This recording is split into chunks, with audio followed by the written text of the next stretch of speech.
Hello friends, welcome to study कर। मैं हूं आपका दोस्त प्रभाकर। आज के इस लेक्चर में हम डिस्कस करेंगे 17 जून 2023 की मोस्ट इंपॉर्टेंट करंट अफेयर्स के क्वेश्चन। तो आप इस पूरे लेक्चर को बहुत ही ध्यान से लास्ट तक जरूर देखिएगा। आज का पहला क्वेश्चन है, Nehru memorial museum and library society कहाँ है, जिसका नाम बदलकर प्रधानमंत्री संग्रहालय और लाइब्रेरी सोसाइटी कर दिया गया है। आंसर हो जाएगा नई दिल्ली में। तो दोस्तों, नई दिल्ली में जो Nehru memorial museum and library society थी, उसका नाम प्रधानमंत्री संग्रहालय और लाइब्रेरी सोसाइटी कर दिया गया है।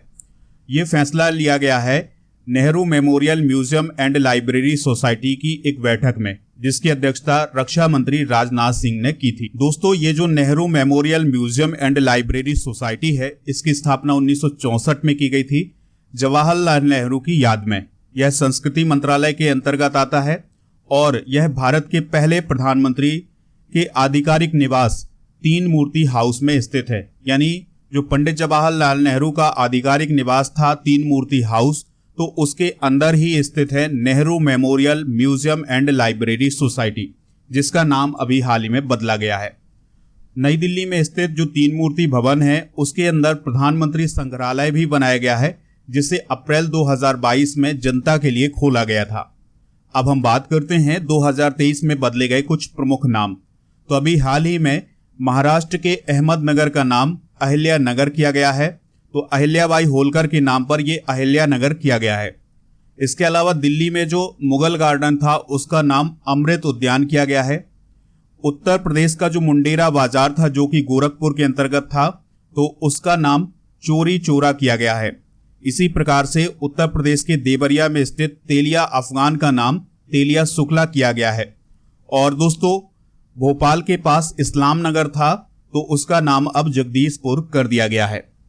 यहां पर बात आई थी प्रधानमंत्री की, तो हम अब तक के प्रधानमंत्री डिस्कस करते हैं। तो पहले प्रधानमंत्री थे पंडित जवाहरलाल नेहरू, जो कि 1947 से 1964 तक भारत के प्रधानमंत्री थे। फिर इसके बाद लाल बहादुर शास्त्री प्रधानमंत्री बने 1964 से 66 तक। इंदिरा गांधी दो बार प्रधानमंत्री बनी है, 66 से 77 तक, और दोस्तों 80 से 84 तक। इसके बाद मोरारजी देसाई 77 से 79 तक बने हैं। चरण सिंह 79 से 80 तक बने हैं। राजीव गांधी 84 से 89 तक। बीपी सिंह 89 से 90 तक प्राइम मिनिस्टर रहे हैं। इसके अलावा चंद्रशेखर 90 से 91 तक, और पीवी नरसिम्हा राव जो हैं वो 91 से 96 तक भारत के प्रधानमंत्री रहे हैं। अटल बिहारी वाजपेयी मई 1996 में बने थे ये प्रधानमंत्री पहली बार, और फिर 1998 से 2004 तक ये प्रधानमंत्री रहे हैं। एच.डी. देवेगौड़ा जो हैं 1996 से 97 तक प्रधानमंत्री रहे हैं, और इंद्र कुमार गुजराल जो हैं वो 1997 से 1998 तक प्रधानमंत्री रहे हैं।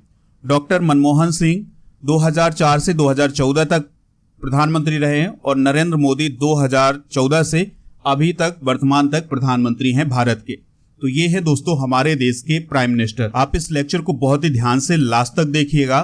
लास्ट में एक क्वेश्चन पूछा जाएगा, जिसका आंसर आपको कमेंट बॉक्स में देना है। अगर आप चैनल पर पहली बार आए हैं तो सब्सक्राइब कर लें, बेल आइकॉन भी दबा लें, जिससे आपको समय पर सबसे पहले नोटिफिकेशन मिल सकेगा। पीडीएफ अगर आपको चाहिए तो टेलीग्राम पर मिल जाएगा। आप टेलीग्राम पर जाइए, स्टडी कर ऑफिशियल सर्च करेंगे तो चैनल मिल जाएगा। चैनल को ज्वाइन करेंगे तो आपको पीडीएफ मिल जाएगा। पीडीएफ याद रखिएगा, सुबह 10 बजे अपलोड किया जाता है। इसी प्रकार से आप ऐप से भी पीडीएफ डाउनलोड कर सकते हैं। ऐप का लिंक डिस्क्रिप्शन बॉक्स में दिया गया है। दोस्तों, ऐप पर और भी इंपॉर्टेंट पीडीएफ हैं, तो वो भी आप डाउनलोड कर सकते हैं। दोस्तों, अगर आपको ये लेक्चर पसंद आता है तो आप इसे लाइक करें, शेयर करें सभी दोस्तों को सभी सोशल मीडिया प्लेटफॉर्म पर। अगला प्रश्न है, यूनाइटेड नेशंस जनरल असेंबली ने शहीद शांति सैनिकों के लिए स्मारक दीवार बनाने के प्रस्ताव को अपना लिया है। यह प्रस्ताव किस देश के द्वारा लाया गया था? आंसर हो जाएगा भारत के द्वारा। तो देखिए, संयुक्त राष्ट्र महासभा ने सर्वसम्मति से शहीद शांति सैनिकों के लिए एक नई स्मारक दीवार स्थापित करने के लिए एक प्रस्ताव को अपनाया है, जिसे भारत के द्वारा लाया गया था। देखिए, भारत के द्वारा ये कहा गया था संयुक्त राष्ट्र महासभा में कि जो हमारे शांति सैनिक होते हैं, जो शहीद हो जाते हैं, उनके लिए एक स्मारक दीवार बनवाई जाए, जिससे उनकी एक अलग पहचान बन सके। तो इस प्रस्ताव को संयुक्त राष्ट्र महासभा के द्वारा अपना लिया गया है। संयुक्त राष्ट्र में भारत की स्थायी प्रतिनिधि हैं रुचिरा कंबोज।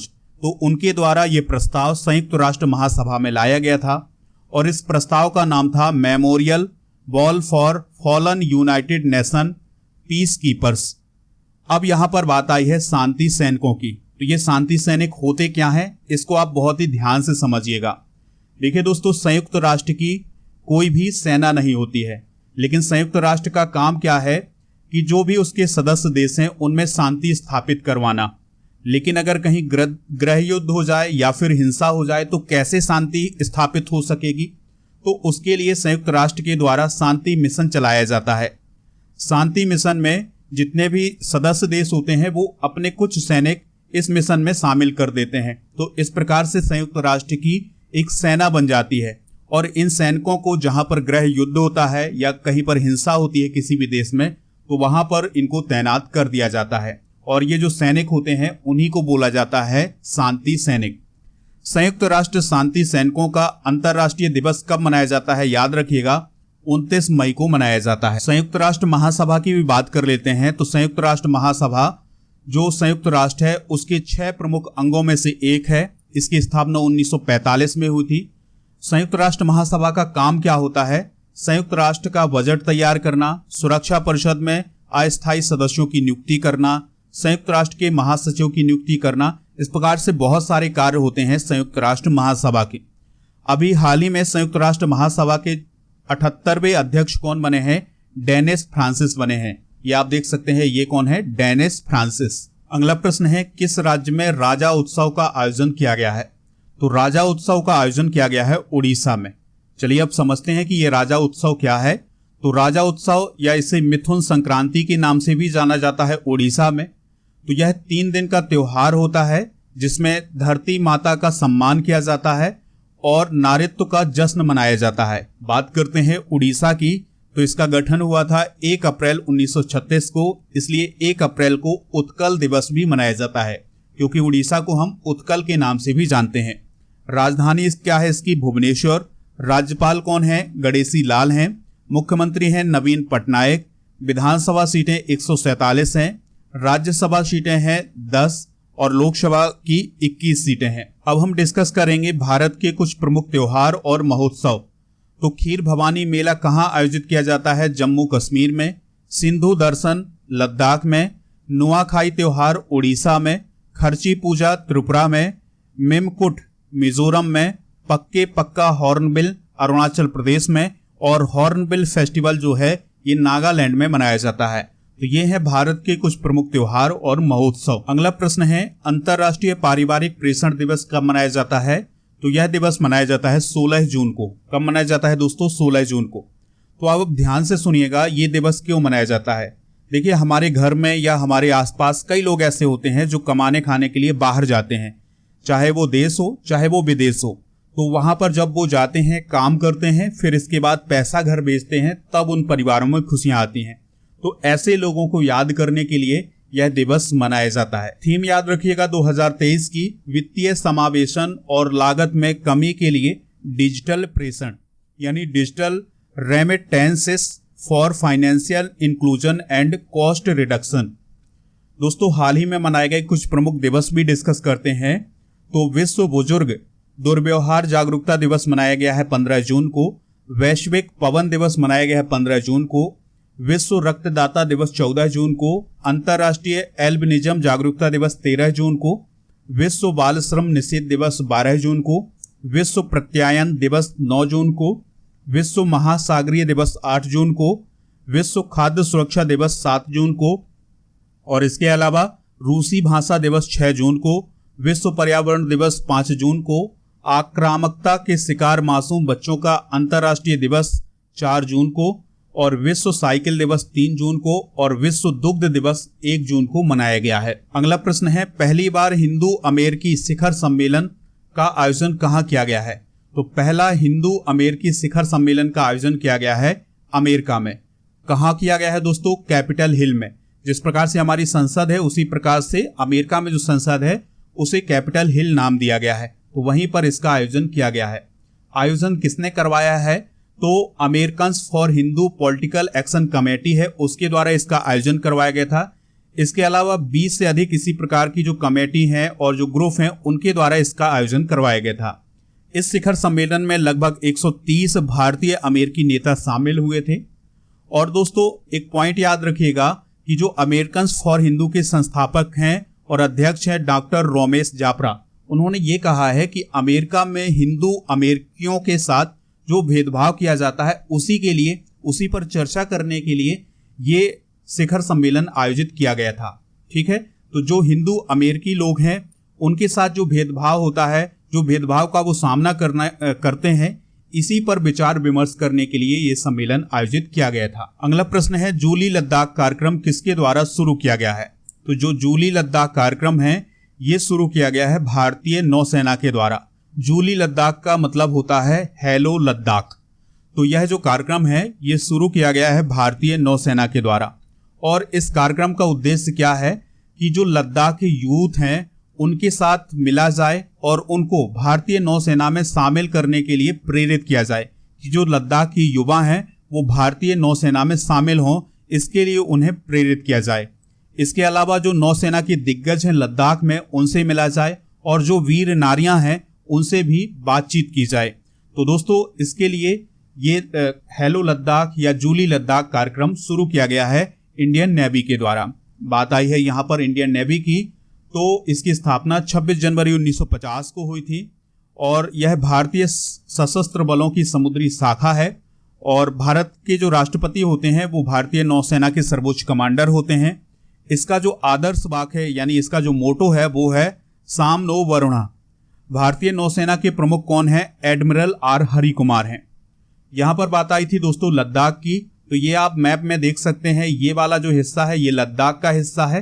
ठीक है, तो 31 अक्टूबर 2019 को जो जम्मू कश्मीर था वो दो भागों में बटा था, जम्मू एंड कश्मीर और लद्दाख में। तो ये दोनों प्रदेश जो हैं वो केंद्र शासित प्रदेश बन गए थे और इसकी जो कैपिटल है लद्दाख की वो क्या है? लेह है। अगला प्रश्न है, महिला 20 शिखर सम्मेलन कहाँ आयोजित किया गया है? तो महिला 20 शिखर सम्मेलन आयोजित किया गया है महाबलीपुरम में। देखिए G20 की अध्यक्षता भारत कर रहा है, तो इसके लिए बहुत सारे कार्यक्रम भारत में आयोजित किए जा रहे हैं, बहुत सारे सम्मेलन हो रहे हैं।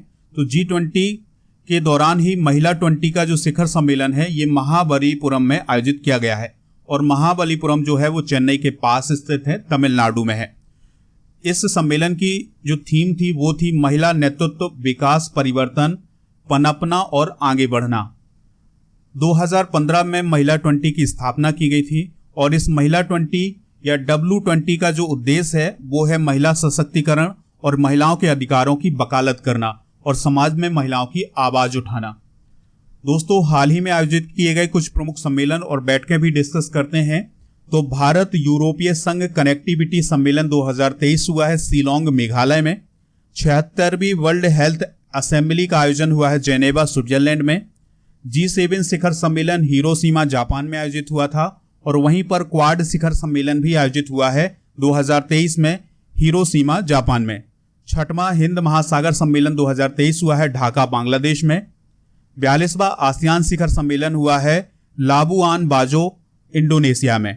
और मशीन कैंसी 2023 शिखर सम्मेलन दुबई UAE में आयोजित किया गया है। नेक्स्ट क्वेश्चन है, rebels against the Raj western fighters for India's freedom पुस्तक के लेखक कौन है जिसको एलिजाबेथ लॉन्गफोर्ड पुरस्कार मिला है? तो दोस्तों एलिजाबेथ लॉन्गफोर्ड पुरस्कार मिला है रामचंद्र गुहा की पुस्तक rebels against the Raj western fighters for India's freedom को। ठीक है, तो इतिहासकार और लेखक हैं रामचंद्र गुहा, तो इन्हें ये पुरस्कार मिला है।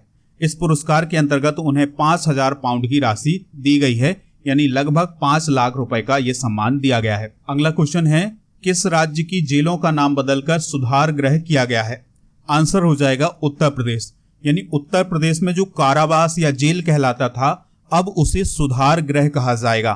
तो उत्तर प्रदेश के जो मुख्यमंत्री हैं योगी आदित्यनाथ, उनके द्वारा कारागारों को या जेलों को सुधार गृह के रूप में स्थापित करने का निर्देश दिया गया है। उत्तर प्रदेश से रिलेटेड कुछ करंट अफेयर्स भी डिस्कस करते हैं। तो उत्तर प्रदेश में ऑनलाइन शिक्षा कार्यक्रम पहल का अभी हाल ही में उद्घाटन किया गया है। उत्तर प्रदेश ने बच्चों के लिए स्कूल स्वास्थ्य कार्यक्रम के दौरान डिजिटल स्वास्थ्य कार्ड प्रदान किए हैं उत्तर प्रदेश सरकार ने डिज्नीलैंड के आधार पर अयोध्या में रामलैंड बनाने की योजना बनाई है। अगला क्वेश्चन है, किस देश ने पाकिस्तान में पहली महिला दूत के रूप में जैन मैरियट को नियुक्त किया है? आंसर हो जाएगा यूनाइटेड किंगडम ने। तो दोस्तों अभी हाल ही में यूके के द्वारा पाकिस्तान में अपनी एम्बेसडर के रूप में जैन मैरियट को नियुक्त किया है। दोस्तों यूनाइटेड किंगडम ने जैन मैरियट को पाकिस्तान में ब्रिटिश उच्चायुक्त के रूप में नियुक्त किया है, जिससे वह इस्लामाबाद की पहली महिला ब्रिटिश दूत भी बन गई हैं।